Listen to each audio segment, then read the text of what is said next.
All right, there they are. They beat the Tampa Bay Buccaneers. They do it in overtime. They do it with a gutsy last-second drive in regulation time to tie it and then win it in overtime after they come up with a couple of defensive stops of the great Tom Brady and then win the game on a Nick Chubb touchdown run of 3 yards. Mary Kay Cabot joins us right now from Cleveland.com. Mary Kay, what a difference a win makes all around this wonderful town.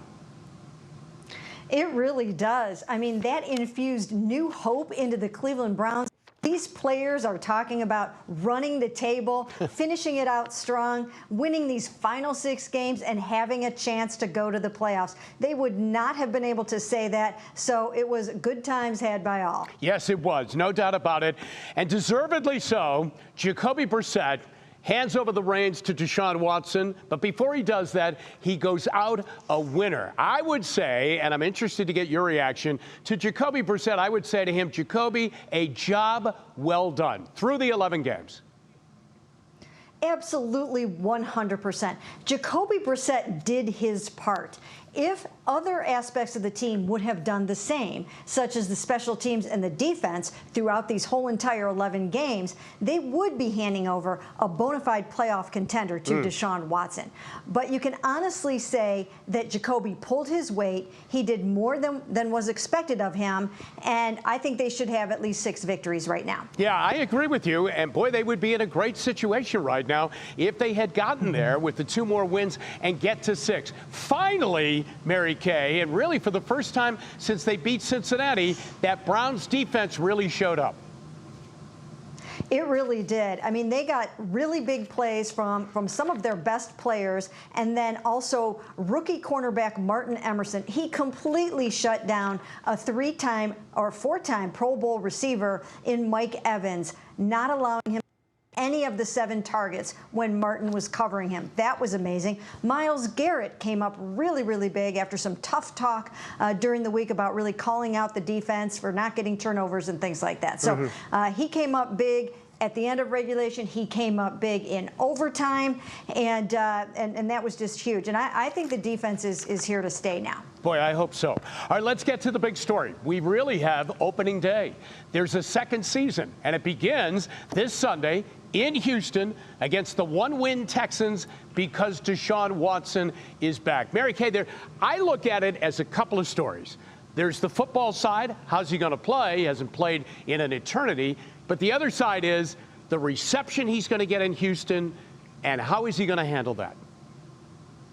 Yeah, I mean, it really is kind of ironic, very ironic, that his first game back off of this 11-game suspension is in Houston, where he played the first 5 years of his where all of these allegations took place. Right. So I think it's going to be very emotional, so much drama. There could be protests, there could be signs, there could be chants. The Browns have to be prepared for all of that. So does Deshaun Watson. Right. And you're right, there are 2 different stories going on here. Yeah, no doubt about that. And remember, he's probably, and this is going to change, probably everywhere he goes other than here in Cleveland, he's probably never been booed like he's going to be booed as he goes around the NFL right now. Maybe that will subside. We'll wait and see.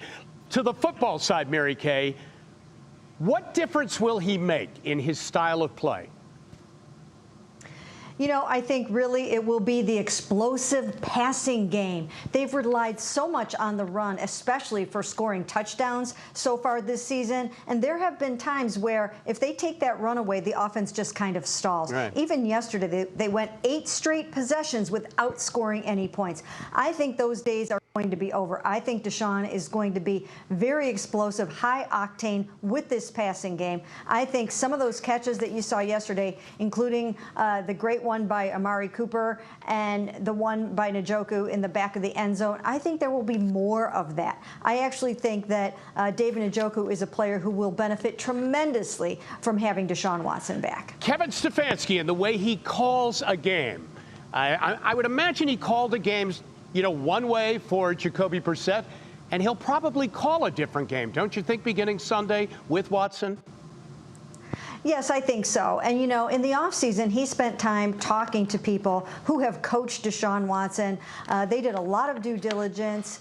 They spoke to Deshaun about things that he likes and what he wants in the game plan. So there will be, designed runs. There will be RPOs. There will be more downfield passing. Right. I think there will probably be more 3 wides, maybe even some 4. And yeah, I think it will look quite different. All right. Most important thing on Sunday, with all of that going on, just win the game against the Texans. Mary Kay, what a week it's going to be. We'll see you down in Houston and back with us next Monday after the Browns take on the Texans. Thanks very much. Thank you.